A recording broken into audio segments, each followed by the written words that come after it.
Hey guys, welcome to another Friday 5 at 5. So this week I'm actually going to be taking a little bit of a break from both of the shows as I recover from a small surgical procedure. I'm sure that John's going to put a blurb right there. Can you line it up there, John? Right there, to let you guys know how I'm doing after my surgery. But because I'm going to be recovering this week, I thought, why not talk about comfort movies?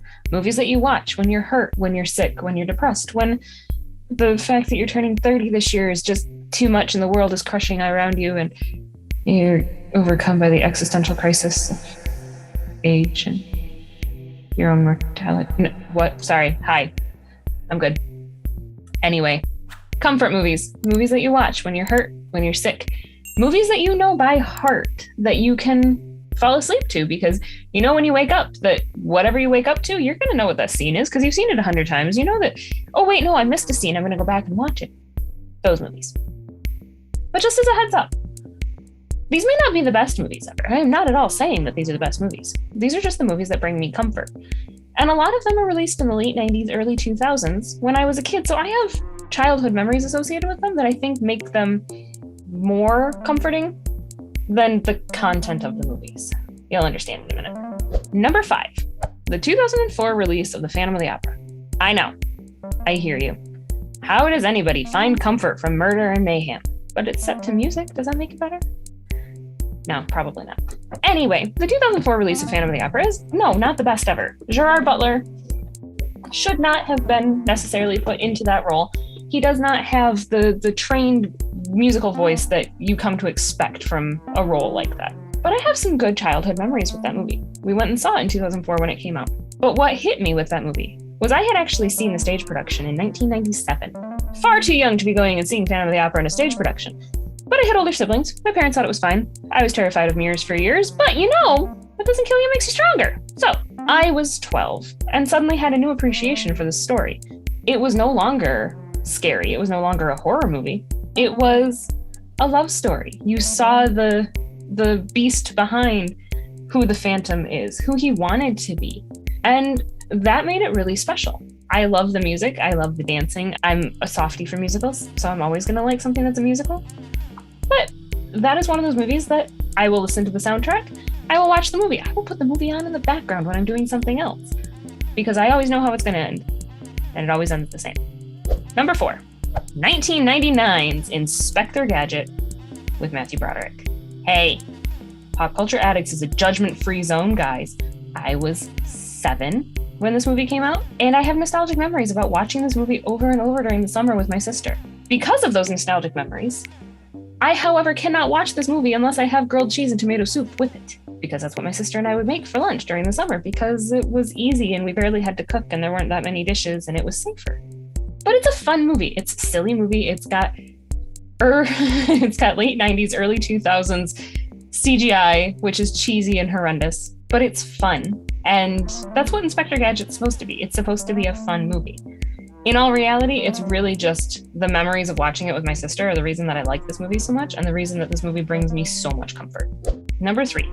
So I'm counting this as one movie, even though it's 3, but it's the Lord of the Rings series. Fellowship of the Ring in 2001, Two Towers in 2002, and Return of the King in 2003. Because if you just continually watch them, it's 16 hours and it's just one mega movie. But again, these movies are comforting to me. I know how they end.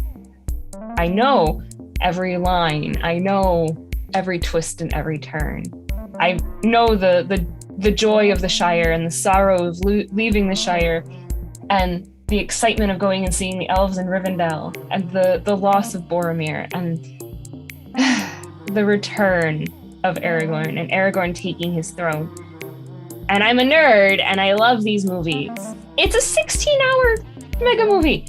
If I fall asleep, it's okay. I know what happens and I can go back and watch it again. And I will. Number 2, 2001's A Knight's Tale.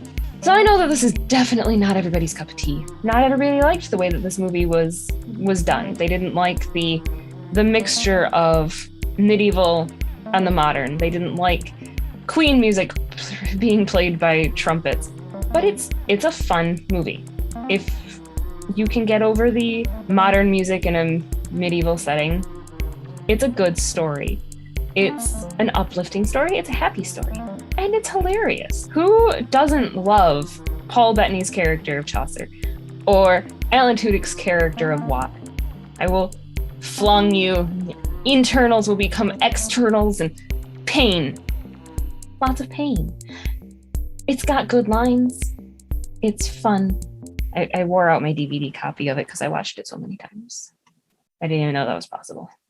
And number 1, the quintessential comfort movie, and the only one that's not from the 90s or the 2000s, 1987 Princess Bride. It might seem like a cop-out that the movie about a little kid being read a story because he's sick is my favorite comfort movie. This movie is perfect.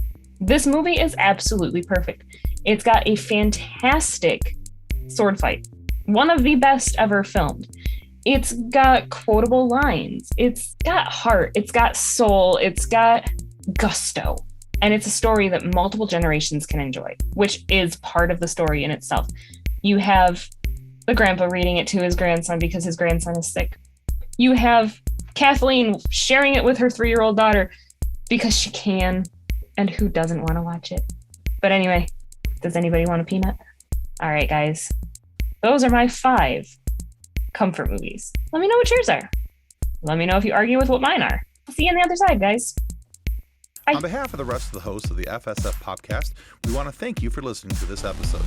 If you'd like to be a guest on a future episode, please contact us by means of Twitter or Instagram using the handle @FSFPodcast, or go to www.fsfpodcast.com and click on the Contact Me link. Thanks again, and hope you enjoyed the episode.